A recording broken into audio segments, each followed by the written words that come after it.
세상 편한 방구석 홈트래블 랜선 투어. 오늘의 안내자 도슨트 김은석입니다.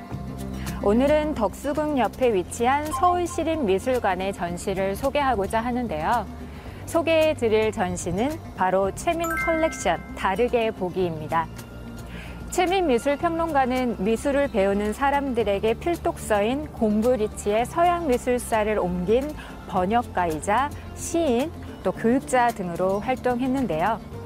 그가 평생에 걸쳐 수집한 161점의 작품과 2만 5천여 건의 자료가 1919년 유족에 의해 서울시와 서울시립미술관에 기증이 되었는데요. 이번 전시는 그중 24점을 선보입니다. 작품과 관련된 최민 평론가의 그 일부를 발췌해 미술평론가가 어떻게 그 작품을 바라보는지 그 관점을 엿볼 수 있는데요. 동시에 관객에게는 자신의 해석을 더해 전시를 감상할 수 있는 기회를 제공합니다. 최민 미술평론가의 컬렉터로서의 면모를 살펴볼 수 있는 이번 전시 작품들 궁금하지 않으신가요? 함께 가보시죠.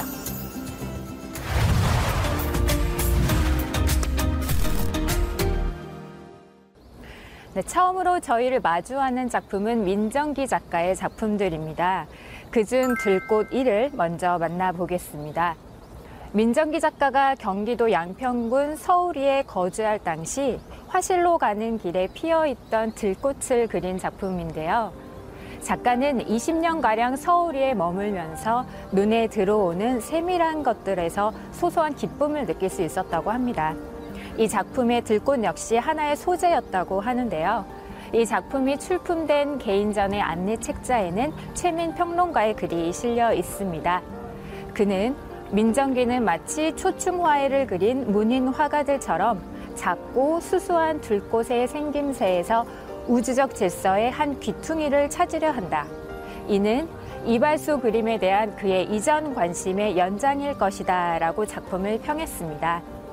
이발소 그림이 좀 생소하실 것 같은데요. 이발소 그림이란 1980년대에 이발소에 가면 걸려있을 법한 상투적인 이미지의 그림들을 말하는데요.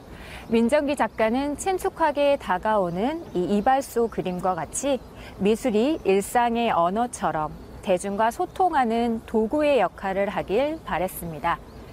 드러나지 않는 것, 또 작고 소외된 것에 주목한 들꽃 1은 이러한 작가의 시각을 확인할 수 있는 작품입니다.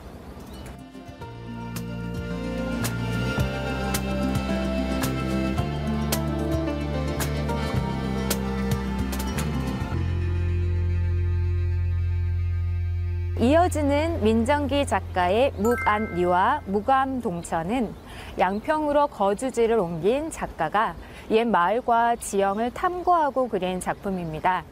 색은 보시는 것처럼 옛 그림과 달리 밝은 색 계열이고요. 또 실제 풍경을 사실적으로 옮겼다기보다는 땅과 인간이 어우러져 사는 모습을 담았는데요. 작가는 조선시대 산수화의 구성 방식과 고지도의 제작 방식을 현대적으로 재해석한 풍경화를 꾸준히 제작해 왔습니다. 여기엔 옛것을 통해서 오늘날의 모습을 그린다라는 작가의 의도가 담겨 있는데요. 작품 속 묵안리는 원래 먹바위꼴이라는 뜻의 묵암리였으나 점차 발음이 쉽게 묵안리로 지명이 바뀌었다고 합니다. 이처럼 민정기 작가의 그림에는 그 장소만의 지형적 또 역사적 내용뿐만 아니라 과거와 현재를 살아가는 사람들의 이야기가 공존합니다. 특히 직접 주민들을 찾아가 만나 이야기를 듣고 또 옛 문헌을 통해 마을의 역사를 이해하고 그린 그의 지도 산수화는 자연이 단지 관람 대상이 아닌 사람들의 애정이 깃든 삶의 터전임을 보여줍니다.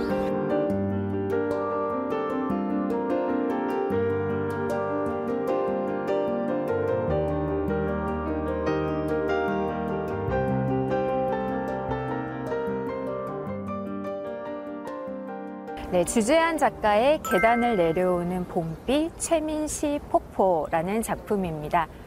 이 작품은 주재한 작가가 마르셀 듀샹의 계단을 내려오는 누드 2를 차용해 풍자적으로 재해석한 작품인데요. 듀샹이 기존의 미학을 전면 거부하는 태도로 미술계를 당혹스럽게 했다면 주재한 작가는 자유로운 상상력과 위트로 유쾌함을 불러일으킵니다. 작가의 설명에 따르면 이 작품은 계단 위에서 차례로 오줌을 누는 장면인데요.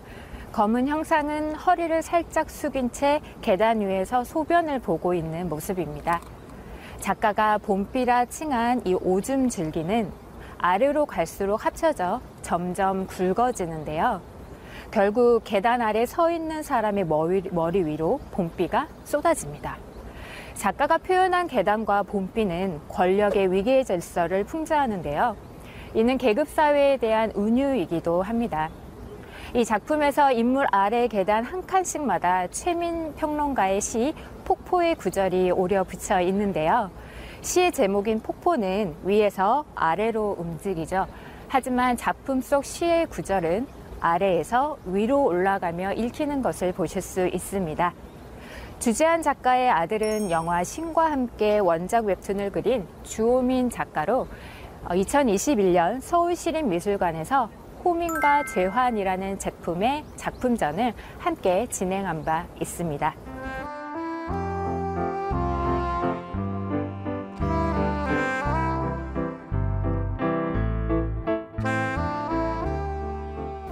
다음으로 보실 작품은 김중만 작가의 사진 작품입니다. 바로 비기닝 데이라는 제목을 가진 이 김중만 작가의 작품은요.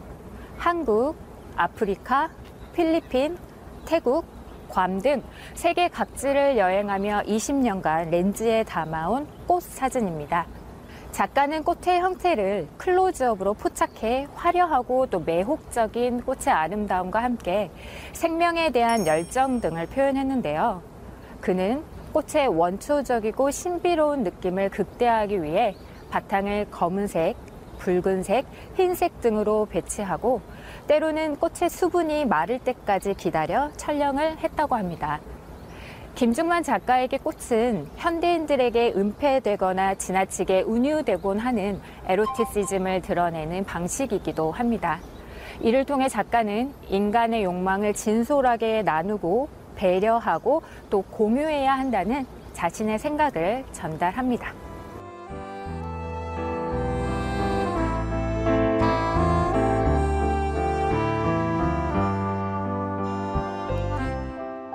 다음으로 보실 작품은 이재 작가의 마지막 날이라는 작품입니다. 마치 거대한 폭발의 현장 앞에 서 있는 듯한 인물의 뒷모습에서 만화적인 상상력을 엿볼 수 있는데요. 이재 작가는 기법이나 형식에 있어 변화무쌍한 작품 세계를 보여주고 있습니다.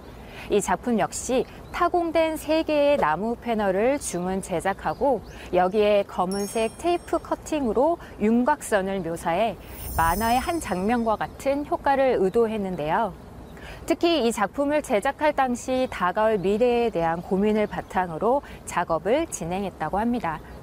신자유주의 시장경제와 과잉개발의 과정, 또 그 부작용을 조사하면서 그 구상했던 내용을 표현하고자 했으며 만화적인 형식에 또 디스토피아적인 내용과 분위기가 결합되어 있는 작품입니다.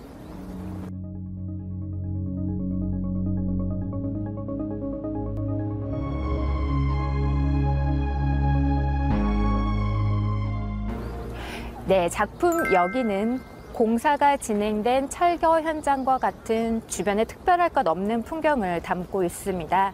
하지만 화면 전면에 등장하는 팔과 손은 이런 평범한 풍경 안에서 화면을 낯설게 만들고 또 감상자에게 심리적 긴장을 유도하는데요. 2010년 작가는 재개발의 현장을 목격하고 그 폭력적이면서도 아름답고 또 충격적이면서도 희망이 담긴 기이한 풍경을 그리기로 결심했습니다. 기존의 재현적 방식에서 벗어나 자유롭게 편집하고 또 직관적으로 표현함으로써 이 작품은 작가의 자화상이 되기도 또 풍경화가 되기도 합니다. 최민 평론가는 이재 작가를 적극적인 플라뇌즈로 칭한 바가 있습니다. 산책자라는 뜻의 플라네르의 여성형이 바로 플라뇌즈인데요. 그의 말대로 이재 작가는 남녀, 성 구분에서 벗어나 자신의 독자적인 시선에 주목하고 또 도시 공간을 관찰, 또 그것을 작품 안에 고스란히 담아냈습니다.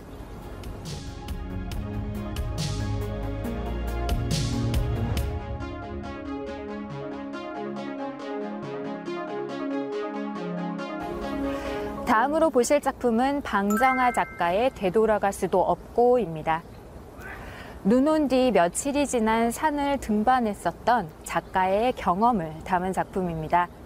눈이 반쯤 녹은 산과 또 질척거리는 붉은 흙길을 걸어가는 두 남녀가 보이는데요. 저만치 앞서 걷는 남자와 거리를 두고 뒤따라가는 여자의 뒷모습에서 묘한 현실감과 또 긴장감이 드러납니다.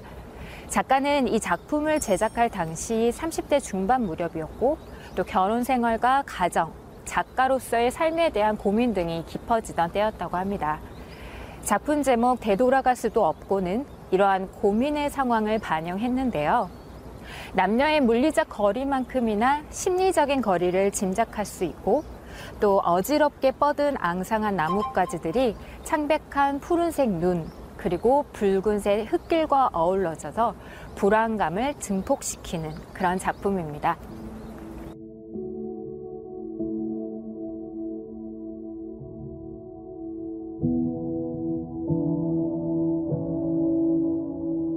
다음으로 보실 작품은 김인순 작가의 마른 푸른 새풀을 밀어 올리고라는 작품입니다. 이 작품은 김인순 작가의 2005년 개인전 느린 걸음으로에서 소개된 작품인데요. 이 전시는 흙과 모성의 생명력을 주제로 한 작품들로 구성되었습니다. 작가는 이전 작업이 민중으로서 이웃과 여성의 삶을 그리는 데 주력한 것이었다면 당시 작업에서는 자연의 섭리를 관찰하며 깨달은 생명의 의미를 여성으로서의 자신의 삶과 연결해 풀어냈습니다. 그는 땅에서 자라는 풀과 나무의 삶이 여성의 삶과 많이 닮았다라고 말하며 흙과 뿌리 내려 자라고 또 잎을 내고 꽃을 피우며 낙엽이 지는 이런 자연의 생명력을 화폭에 담았는데요. 이 작품 역시 작가가 여성의 시각으로 관찰한 자연의 순리란 굵은 뿌리가 아니라 어떠한 역경과 고난 속에서도 서로 엉키며 뻗어나간 실뿌리의 생명력이 있음을 보여줍니다.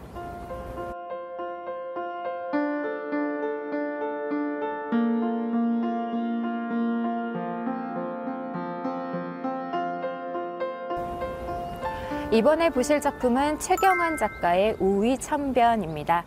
이 작품은 간소한 스케치 작품으로 작가가 최민 평론가에게 선물한 것으로 추정됩니다. 최경환 작가의 작업은 전형적인 추상화의 형식을 따르지만 그가 바라본 세상의 풍광이 녹아 들어 있습니다. 최민 평론가는 최경환 작가의 그림에 대해 초기의 서양적인 외피를 점점 벗어버리고 보다 진정한 문인화 정신을 다시 찾고 있다고 확인한다라고 말한 바 있습니다. 작가가 사용하는 서양화 재료가 만들어낸 무정형의 형태와 또 미묘한 색조의 변화에서 20개의 번짐이 발견된다는 것입니다. 최민 평론가는 최경환 작가의 작품을 담담하다고 표현했는데요. 그 의미는 싱거운 것 같으면서도 깊이가 있는 어떤 것, 한결같은 것, 조용한 것, 가라앉은 것, 물과 관계 있는 것으로 작가의 속세를 벗어난 정신세계와 연관됩니다.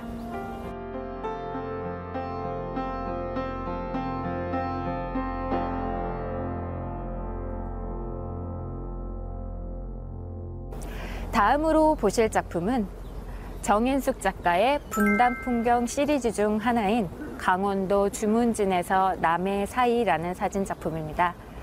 분단풍경 시리즈는 정인숙 작가의 사진 작업에서 가장 중요한 주제 가운데 하나인데요. 1987년 동해 여행길을 시작으로 강원 속초, 양양, 주문진, 서해 5도, 판문점 일대를 돌며 휴전선의 철조망, 초소, 또 벙커와 같은 분단의 흔적을 담아냈습니다. 사진이 담아낸 것들은 아직까지 이어지고 있는 전쟁의 상흔을 보여주는데요. 최민 평론가는 정윤숙은 조용하게 해방의 통로를 찾으려 하는 것처럼 보인다로 표현했습니다. 이어 정윤숙 작가의 사진이 애써 기억에서 영원히 추방하고 싶은 것들을 보여준다고 말합니다.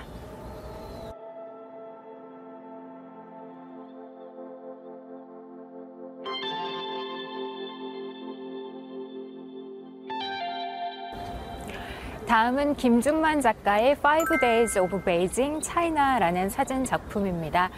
이 작품은 김중만 작가가 한 기업의 후원을 바탕으로 북경 아시안게임 기간 중 중국을 방문해 찍은 사진들 가운데 하나인데요.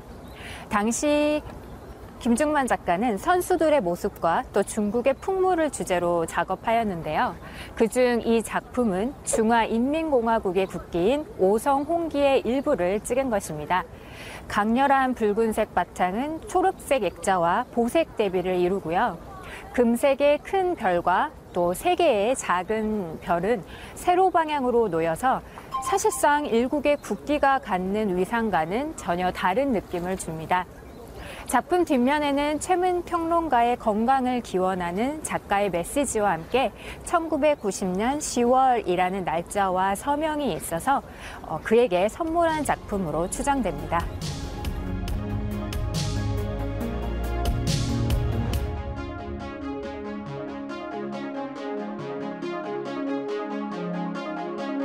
다음으로 보실 작품은 김선태 작가의 푸념이라는 작품인데요. 이 작품은 한 출판사에서 출간된 최민 평론가의 시집 어느 날 꿈에의 첫 페이지에 실린 푸념이라는 시를 김선태 작가가 포스터 크기의 인쇄물 형식으로 제작한 작품입니다. 이 작품에서 시의 전문은 연한 갈색의 단정한 글씨체로 구성되어 있는데요. 작가는 화면을 가로지르며 글씨를 지운 듯한 방식을 통해 관람자의 시 읽기를 방해합니다. 출판 편집 디자인과 유사한 방식으로 조판 부호가 포함되어 있지만 하단에 자세히 보시면 작가의 서명과 제작 일시가 표기되어 있어서 단독 작품으로 제작되어 최민 평론가에게 증정된 것으로 추정됩니다.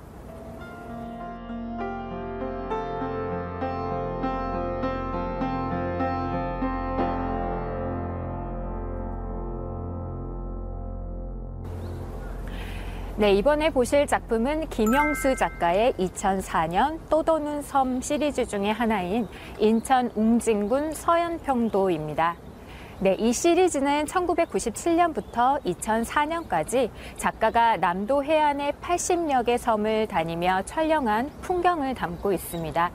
작가는 1990년대 후반부터 소외 지역민들의 영정사진을 찍는 활동을 진행했는데요.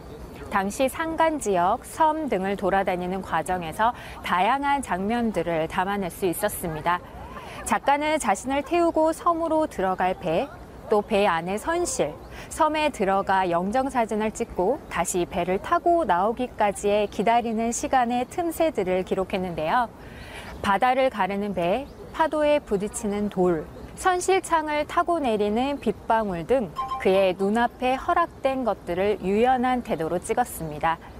최민 평론가는 이 작품을 두고 김영수 작가가 무의식적으로 섬과 자신을 동일시하고 있다라며 떠도는 섬은 아마도 떠도는 작가 본인이기도 한 것 같다라고 설명한 바 있습니다.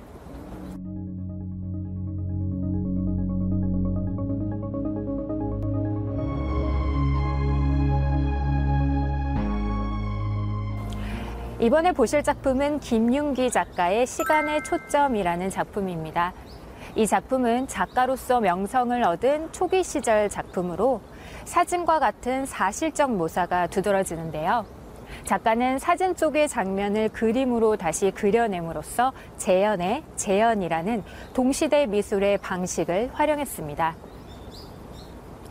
화면 속에는 손을 꼭 맞잡은 채 정면을 향해 서 있는 두 아이와 또 그 뒤에서 고개를 돌려 카메라를 응시하고 있는 한 남성이라는 3명의 인물이 등장합니다. 마치 흑백 사진 속의 한 장면처럼 보이지만 남성의 얼굴만 사각 뷰파인더에 잡힌 모양 그대로 컬러를 살려서 생생하게 묘사했는데요. 자세히 보면 그림 속 인물들 간의 거리와 비례도 묘하게 어긋남을 알 수 있습니다. 이런 의외의 요소들이 김윤기 작가의 섬세하고 감각적인 필치와 대조를 이루면서 보는 이의 눈길을 끄는 작품입니다.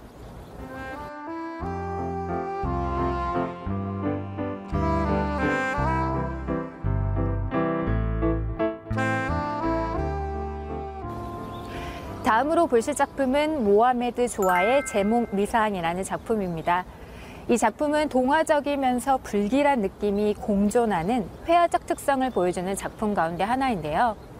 파스텔 색조의 부드러운 색상을 사용해 순수한 어린아이 그림처럼 보이는데요. 자세히 보면 다리가 6개 달린 고양이와 탱크, 헬리콥터 등의 등장은 잔혹 동화와 같은 분위기를 풍깁니다. 조아 작가는 기존의 작품 범죄 현장 시리즈를 통해서 1차 중동 전쟁으로 인해 벌어진 강제 이주와 또 그를 둘러싸고 현재까지도 지속되고 있는 불행을 드러낸 바 있는데요. 이를 두고 작가는 어두운 상황 속에서도 예술로 희망을 주기 위해 밝은 색을 입혔다라고 밝혔습니다. 이 작품에서 우산은 작가 자신을 상징하고요. 신체적으로나 또 심리적으로 회화 속 인물들에게 유일한 보호 수단으로 표현이 됐습니다.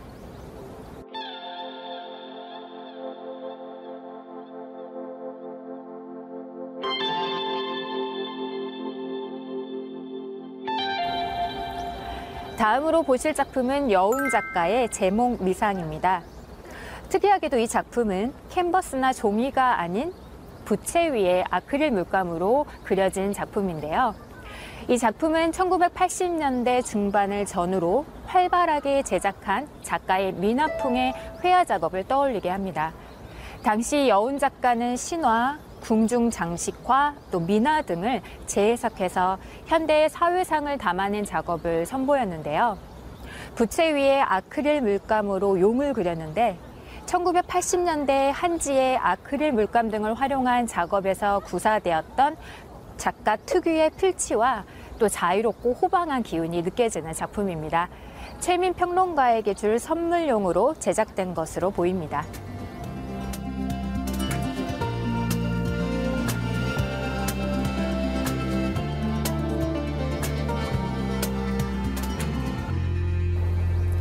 이번에 보실 작품은 김윤기 작가의 호시탐탐이라는 작품입니다.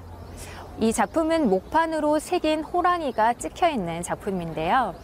작가는 앞면을 주의 깊게 주시하고 사냥의 기회를 노리고 있는 호랑이의 모습을 목판에 새겨 종이에 찍고 호시탐탐이라는 제목과 작가의 서명을 붓으로 쓰고 낙관으로 마무리했습니다.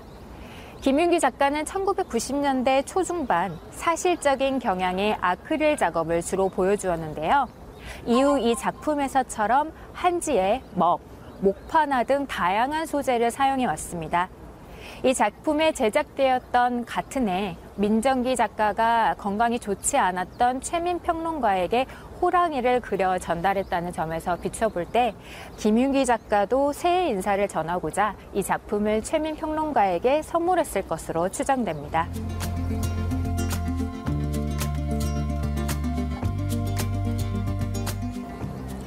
저와 마지막으로 살펴보실 작품은 주재환 작가의 최민형 회갑기념이라는 작품입니다. 작가는 자신의 작업을 1,000원짜리 미술이라고 불렀는데요. 이 작품을 보면 쉽게 이해가 되실 것 같습니다. 파란색 쓰레받기 위에 소시지 보트를 탄 종이 인형이 빵끈으로 된 노를 젓고 있고 또 그 위로 은색 껌 종이로 오린 구름이 날아갈 듯 위태롭게 붙어 있습니다. 쓰레받기의 선명한 파란색은 또 바다이자 하늘을 이루고 있는데요. 소시지와 종이 인형이 놓인 쓰레받기 위에는 생활의 먼지가 그대로 쌓여 있어서요. 그야말로 일상의 예술화를 목격하게 됩니다. 삶은 인생의 파도를 헤쳐나가는 과정이고 또 그 가운데 먼지바람을 뒤집어 쓰는 정도는 각오를 해야 하죠. 이렇게 계속해서 나아가는 중이지만 실상 그 세계는 별것 아닐 수도 있습니다. 현실의 비루함과 어처구니 없음을 이 주재환 작가 특유의 초연한 태도로 풍자한 작품입니다.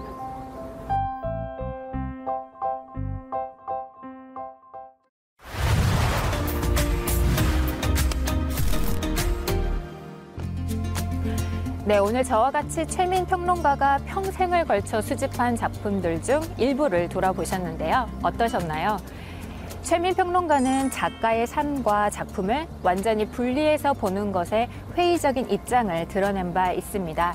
그래서인지 그의 글에서는 작가에 대한 따뜻한 관심과 함께 특유의 열린 태도로 작품을 다각적으로 보고, 읽고, 느끼고자 했음이 드러나는데요. 작품이란 일반적으로 생각되는 것과는 달리 보는 사람에 따라 달리 보인다라는 최민 평론가의 말을 되짚으면서 전시를 자신만의 경험과 또 본인만의 시각으로 감상해 보는 것은 어떨까요? 저는 여기서 랜선 투어의 안내를 마치고요. 다음에 더 좋은 전시로 찾아뵙겠습니다. 감사합니다. 안녕.